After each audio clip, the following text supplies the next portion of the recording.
Welcome back, everybody, and thanks for keeping it here on WCI3 this morning. It is about 7:30 now as we take a live look up to the north, just outside of our area in Peoria. Obviously, don't show camera outside of our area too often, but this one's pretty neat. You can kind of see the fog kind of making its way past some of the nice tall buildings there up in the River City, or the Foggy City this morning, that is. All right, let's take a look at our almanac. It is November the 2nd. Let's look at some numbers for today's date. High temperature today is set to be about 57. That's about right where it belongs for your average high. Record high 77 back in 1961. Last night dropped all the way down to 26 degrees, just coming up 6 degrees short of a record low 20.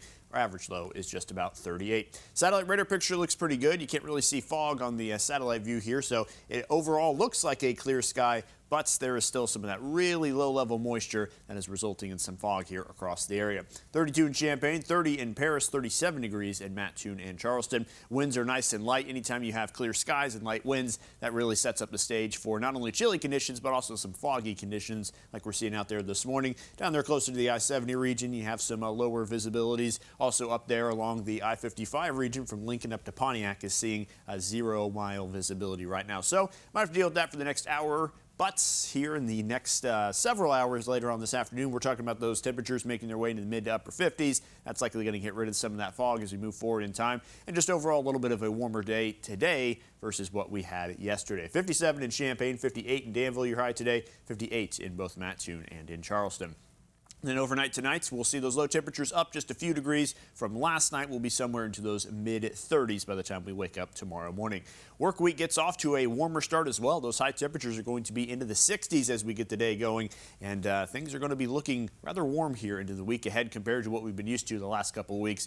Mid-upper 60s could be on the way both Tuesday and Wednesday. It's not out of the question someone makes a run for the low 70s on either one of those days as well. So that warmer air making its way back in. What's not making its way back in are those rain chances. You'll see not too much happening here over the next 5 days, but sometime around Friday, Saturday, Sunday, that's when it looks like maybe another system could be rolling on through.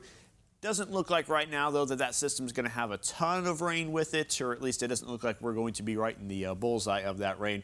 We'll move future track along here, and you can see that system starting to roll on through, but time will ultimately tell what our chance for rain ends up being with this one. Maybe if things start to trend a certain direction, we can start to see these rainfall totals come up just a little bit, but for the moment, looks like we shouldn't really expect too much more than a few tenths of an inch of rain from that one next weekend. Here's a look at your 7-day forecast. Another cooler day today, but into the week ahead, 60s return, maybe even 70s. But overall, those 60s look like they're here to stay for at least the next 10 plus days. All right, there's a look at your 7-day forecast.